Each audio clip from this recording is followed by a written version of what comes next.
Hi everyone, this is Pam Bador, and today I'm talking about writing a great thesis. Now, what is a thesis? This is something you've probably talked about in many classes, and I'm not going to blow your mind with this mini lecture. At the same time, I hope you will find a few helpful things here. A thesis is the main argument in a paper, the main point, the sentence or two that makes the paper worth writing, and hopefully worth reading.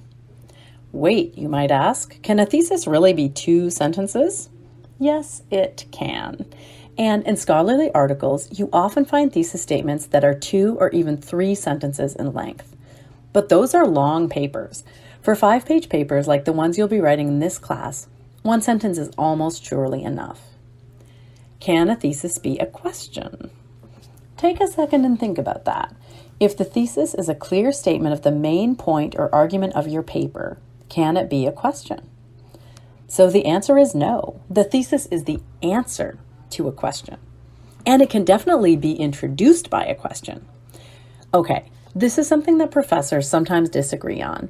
How much writers should use questions in their papers? My feeling about that is that you should write in a voice that feels genuine to you. If you're a person who likes to frame something as a question before you make a point, then you might end up using some questions in your papers. That would be genuine to your scholarly voice, the voice you want to develop to articulate your scholarly ideas. But if that's not a rhetorical approach that you enjoy in reading or writing, there's no pressure to use questions in academic papers. So, what makes a really good thesis? I have 3 pretty simple criteria that I judge a thesis on, and you might want to write these down. They are debatable, interesting, and focused. So, a thesis is debatable. The first one is definitely the most important because it's a constitutive criteria, meaning that if you don't have debatability, you don't really have a thesis. A thesis should be debatable. One way to think about this is to say that a reasonable person must be able to disagree with you. We won't worry about unreasonable people. But yeah, if you say something that pretty much everyone agrees with, that's not a thesis. And this is definitely the hardest part about coming up with a good thesis. The most important and the hardest. Yep, writing. Also, a thesis should be interesting. Okay, obviously different people have different interests, so this one is a bit more subjective. But still, you know what I mean. You can look at a bunch of thesis statements and pick out the ones that you would want to read a paper about. Something insightful, well contextualized, something interesting. In a literature class, an interesting thesis is one that hopefully makes you see something you might not have noticed your first time reading the book. Third point, a thesis should be focused. That means it should be the right size or have the right scope for the assignment. In order to judge whether a thesis meets these criteria, we need context. So I'm going to give you an example. Say your assignment is to write a 5-page thesis-driven paper about cats. Okay, that's not a great assignment, obviously, but let's just go with that, since you can probably come up with about 1 million possible thesis statements about cats. We'll look at 3 here today.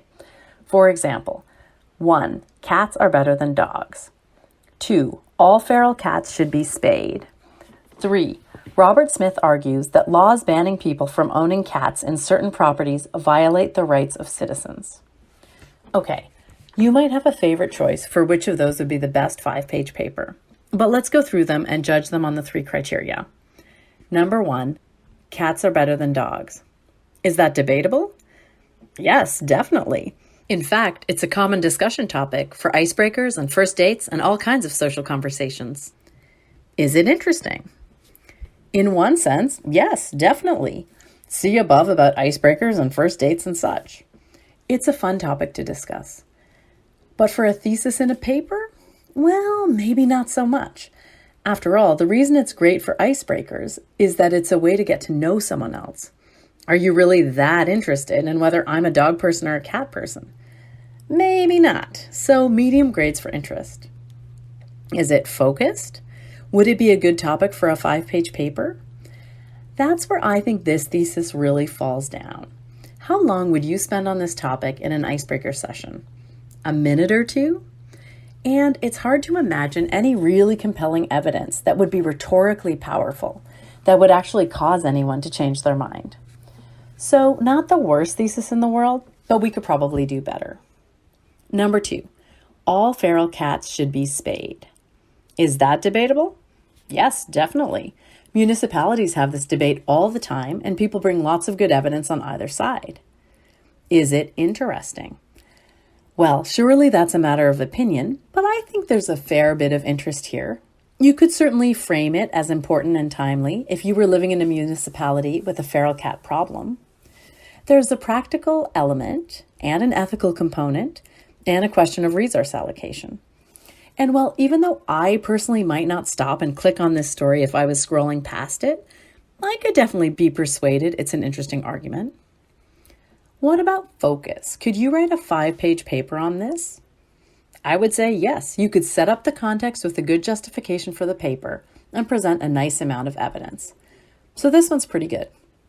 Number 3, Robert Smith argues that laws banning people from owning cats in certain properties violate the rights of citizens. Is that debatable? Let me ask you to really think about that. Is it debatable that Robert Smith argues this? Well, if we look up the article from Robert Smith that this class has presumably been reading, we can say that either yes, he argues that, or no, he doesn't. So really, it's either accurate or inaccurate. So even though the idea that people's rights might be violated by no pet policies is super interesting and might be exactly the right scope for a 5-page paper, the thesis itself is not debatable.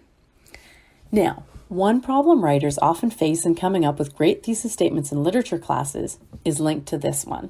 If you read an article or a novel that makes an argument that you agree with, how can you frame that into a debatable and ultimately effective thesis? There are at least 3 approaches to this.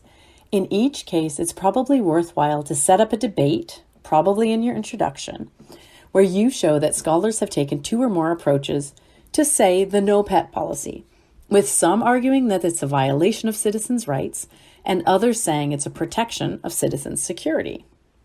Having done that, you might argue that 1, you think Robert Smith is right in his approach, and then you'd go on to explain why.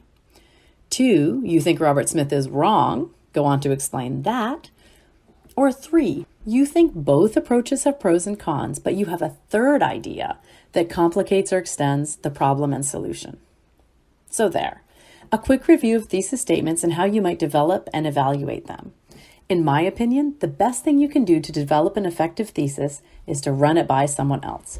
And it doesn't have to be your professor or a colleague in your class, even though, of course, those are good people to discuss with. But consider this. Can you easily explain to another person why you're writing a paper, other than because your professor is requiring it, what your main point is, and why that point is debatable? If so, you're probably ready to go. Happy writing!